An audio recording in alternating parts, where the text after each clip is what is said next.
वाल्मीकि रामायण में लिखा है, भगवान जब जनक जी के पास पहुंचे तो जनक जी ने अनादर कर दिया भगवान का। छोटे छोटे बच्चे समझ के राजकुमार होंगे, पता नहीं क्या।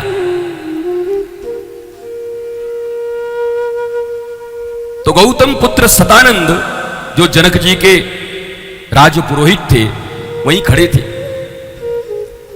सदानंद जी को लगा ये तो बड़ी गलत बात हो गई, हमारे यजमान से अज्ञता में भगवान राम का अपमान हो रहा है। तो उन्होंने कहा, भगवान राम को स्वयं दंडवत प्रणाम करते हुए कहा, आइए आइए प्रभु, मुझे पूर्ण विश्वास है कि मार्ग में आते समय महर्षि विश्वामित्र आपको उस कुटिया पे भी ले गए होंगे जहां मेरी माता सिलावत खड़ी थी और जिनके ऊपर चरण रज दे करके आपने उनको नया जीवन प्रदान किया होगा। और जनक जी ने, वाह, हमारे गुरु की मां को भी शिला से फिर से नारी बनाने वाले ये राम बच्चे हैं। तब उनको एहसास हुआ कि मुझे जैसा अभिवादन बंदन प्रणाम करना था मैंने नहीं किया। फिर जनक जी ने जाके उनका अभिवादन किया। गुरु बड़ी जरूरी होते हैं। जीव के सामने भगवान हो तब भी नहीं पहचानता। भगवान आएंगे, भगवान का अपमान कर देगा। अरे दूसरे की छोड़ो, वामन भगवान गए तो वही बलि नहीं पहचानता था। अगर शुक्राचार्य नहीं बताते तो पहचानता नहीं कि यही भगवान है। राक्षसई का गुरु था, पर गुरु बता जरूर दिया कि द्वार पर भगवान खड़ा है। गुरु का काम जरूर है, तुमको बता देगा भगवान आ गया है। महाराज दिव्याति दिव्य भाव से एक वहां पर बड़ा सुंदर शिव पिनाक पड़ा हुआ था, और वो शिव पिनाक इतना बड़ा था कि 5000 सैनिक मिलकर के उसको हिलाते थे, वाल्मीकि रामायण के अनुसार। दिव्याति दिव्य भाव से एक बार माता सुनैना ऋतुवती थी और माता सीता घर का मार्जन कर रही थी, लेपन कर रही थी। माता सीता जब मार्जन करने के लिए गई तो जिस संदूक में वो शिव पिनाक रखा था उस संदूक को खोलने के लिए भी 2000 सैनिक चाहिए। माता सीता गई, बाएं हाथ से उसको खोला और संदूक सहित उस शिव पिनाक को उठा करके नीचे मार्जन कर दिया। जब ये देखा महाराज जनक ने तो उन्होंने घोषणा कर दिया कि भैया, अगर इस पृथ्वी पर ऐसा कोई वीर है जो शिव पिनाक पर प्रत्यंचा चढ़ा सके तो उसे से हमारी पुत्री किशोरी जी का विवाह होगा। अब प्रतिज्ञा तो कर लिया। प्रतिज्ञा करने में हमारे पूर्वज लोग बड़े माहिर हैं। अब प्रतिज्ञा करके अब रो रहे हैं कि अब दुनिया में कोई नहीं मिलेगा, मेरी बेटी कुंवारी रह जाएगी। हे भगवान, मैंने ऐसी प्रतिज्ञा क्यों की? क्यों ऐसा क्या मेरे दिल में आया था? विश्वामित्र जी ने कहा, मत रो, काम बन जाएगा। कहा, भगवान राम आए, तुम कहो तो भगवान राम से ट्राई करवा दूं। अरे बोला, ये तो बालक हैं, क्या करेंगे? बोला, सब कर देंगे, ट्राई करो। बोला, ठीक है, ले चलो उनको। विश्वामित्र जी ने कहा, नहीं, राम नहीं जाएंगे, जनकपुर के रंगशाला में इसको मंगवाओ। गरज तुम्हारी है, कोई तोड़ने वाला नहीं है। हम लेके आए हैं वीर, यही तोड़ेंगे। 5000 सैनिकों ने महाराज खींच करके उस शिव पिनाक को यहां तक लाया। जब शिव पिनाक के वह संदूक चलते थे तो ऐसा लगा जैसे जनकपुर में भूकंप आ गया है। बड़े बड़े लोग, छात्र लोग अपनी पढ़ाइयां छोड़ करके भाग गए। किसान जो खेतों में काम कर रहे थे दौड़कर भागे, अरे भैया शिव पिनाक कहां चला। जनकपुर के रंगशाला में लाखों लोगों की भीड़ हो गई। शिव पिनाक के संदूक को लाकर रखा गया। भगवान मंद मंद मुस्कुराते हुए गुरु विश्वामित्र को प्रणाम करके आगे बढ़े। लोग देखते तो आह भर रहे थे, ओहो, इतने बड़े बड़े लोग यहाँ पर आए, बड़े बड़े आनासुर और बानासुर। उन्होंने बक्सा तक नहीं खोला, संदूक तक नहीं खोला, और ये इतना कोमल, इतना छोटा राजकुमार भला ये क्या करेगा। भगवान गजेंद्र, मनुष्य गजेंद्र की तरह वहां से चलते हुए आए। जैसे कोई गजेंद्र जब मदमस्त हो जाता है और कहीं ईख के खेत में जाता है तो अपने सीढ़ से एक दंड को उखाड़ करके और उसे ऊपर फेंक देता है। आज भगवान राम भी अपने दोनों विशाल बाहु को लेकर के आए और आते के साथ बाएं हाथ से महाराज प्रत्यंचा कंचा जिसमें बंद थी पिनाक, उसको खोला, दाहिने हाथ से उसको उठाया।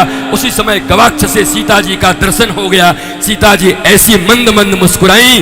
राम जी को था प्रेशर कम देना था, लेकिन सीता जी के मुस्कुराहट में इतना जोर से प्रेशर दिया कि महाराज शिव पुनः कट कट कट करके कटाक से टूट गया और सारी जनता ताली बजाने लगी। बाबा बोलो राम भगवान की जय।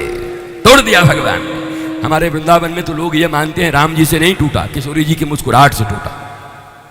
ठाकुर जी से क्या टूटेगा महाराज? हम वृंदावन वासी यही मानते हैं। अगर जानकी जी मंद मंद मुस्कुराई ना होती तो ठाकुर जी को बल नहीं मिलता। ये हम लोग राधा पक्ष के लोग हैं। हमारे ठाकुर कुछ भी करें, हम लोग राधा जी के पक्ष में खड़े रहते हैं। ठाकुर जी रोज मेहनत करते हैं कि आज तो हमारा नाम हो जाएगा संतों के बीच में। जैसे ही आते हैं मैं कृष्ण हूं, तब तो हाँ राधे राधे। हमारा कोई वैल्यू है कि नहीं यहां पर? बोला राधे रानी के बाद, क्योंकि हमारे यहां तो राधा रानी लाडली जू महाराज, हम उनको महाराज ही कहते हैं, राधा रानी को लाडली जू महाराज। तो जानकी जी की उस मुस्कुराहट ने भगवान राम को उत्तेजित कर दिया और भगवान राम ने शिव प्रत्यंचा को तोड़ दिया। महाराज दिव्य भावों से स्वयंवर हुआ। बरमाला का समय आया। सीता जी बरमाला लेकर के आई हैं। 1000 कमल पुष्प की माला बनी हुई है। जब लक्ष्मण जी ने देखा, ओहो कमल के एक मृणाल पर एक ही पुष्प होता है और सीता जी के 2 मृणाल रूपी हाथों में 1000 कमल लगे हैं, कितना कष्ट हो रहा होगा।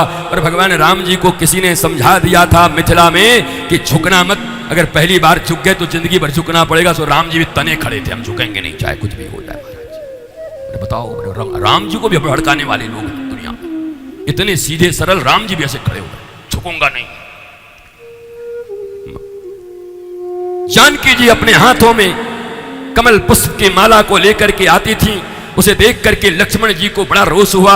ओहो इतने बड़े इतने भार कमल के मृणाल जैसे हमारी माता सीता के हाथ, इनको इतना कष्ट होगा और भैया भी तने खड़े, कुछ झुकते ही नहीं हैं। इसी में गए दौड़ते हुए लक्ष्मण जी जा करके और चरणों में गिर गए और गिर करके कहा, अरे भैया प्रणाम करता हूं, आज तो हमारे पूर्वज कितने खुश होंगे। राजा महाराज मानधाता दिलीप भगीरथ शिवी अज हरिश्चंद्र आज दिग दिगंत में नाम प्रचार हो गया कि उनके पूर्वजत्व में, उनके ही वंश में आए हुए किसी व्यक्ति ने शिव पिनाक को तोड़ दिया। आज उनकी कीर्ति का प्रकाश हो गया। जय हो जय हो। आज दशरथ जी की कीर्ति का प्रकाश हो गया, अज के कीर्ति का प्रकाश हो गया। महाराज जैसे ही लक्ष्मण जी गिरे तो भगवान राम ने सोचा लक्ष्मण को उठाऊं। उठाने के लिए जैसे ही झुका तो भगवान लक्ष्मण ने किशोरी जी को इशारा किया, मुझे क्या देख रही, जल्दी डालो नहीं तो फिर झुकेंगे नहीं। वैसे किशोरी जी ने बरमाला डाल दिया और राम और सीता का विवाह हो गया। महाराज पवित्र विवाह हो गए। बोलो सियावर रामचंद्र भगवान की। अच्छा, माला डालने में सीता जी को मेहनत पड़ रही है, झुकने में राम जी को मेहनत पड़ रहा है, बोलने में हमें मेहनत पड़ रही है और तुमको जय बोलने में भी मेहनत हो रहा है। ठीक से जय भी नहीं बोल रहे। सियावर रामचंद्र भगवान की जय। ये बात बनी महाराज। भगवान के प्रति जिसके मन में, और वो भी भगवान ऐसे जबरदस्ती के भगवान नहीं है, हवा है तो है, पवन है तो है, रुक जाए तो तुम रुक जाओगे। कोरोना के टाइम में ऑक्सीजन की कीमत देख चुके, तड़प तड़प के मरने वाले लोगों को देख चुके। वही ऑक्सीजन जब सिलेंडर में भर करके आया तो बोलना नहीं चाहिए, अंडर हैंड लाखों रुपए में भी बिक गया कहीं कहीं। प्राणों की कीमत है साहब। सिलेंडर मुझे मिल जाए, लाखों रुपए भी लोगों ने दे दी। इत्ता सा हवा का। और अभी यहां बैठ के हजारों हजार लोग यहां बैठे हुए हैं और दम तक सांस ले रहे हैं। एक बार भी पवन भगवान के प्रति, देवता के प्रति तुम्हारे मन में प्रणाम करने की भावना आई? अपने बच्चों को सिखाया? एक्चुअली क्या है ना महाराज जी की धर्म कर्म में हमारे बच्चे नहीं लगते क्यों? ना बड़े लॉजिकल हैं वो, लॉजिकल, बड़े logical. What do you mean by logic? Logic क्या है? कि जो मेरे लिए कुछ करता है उसके लिए हम धन्यवाद ज्ञापन करते हैं। नेताजी को तुम ही वोट देके जिताते हो, तुम्हारे ही वोट से जीतते हैं, तुम्हारे ही पैसे के टैक्स को लेकर के तुम्हारे यहां के रोड और नाली बनाते हैं, फिर भी चरण में गिरे रहते हो। गिरते हो कि नहीं? एक सेल्फी हो जाता आपके साथ। बोलो, बोलते नहीं। तुमने ही वोट दिया, तुमने ही टैक्स दिया, और उन्हीं के साथ एक नाली वो बना दे तो कितना बड़ा काम किया इन्होंने। सूर्य तुमने बनाया, सूर्य तुम्हारे लाइट से चल रहा है, उसके बाद भी सूर्य, चंद्र, प्रकृति, वृक्ष तुम्हें क्या नहीं दे रहे?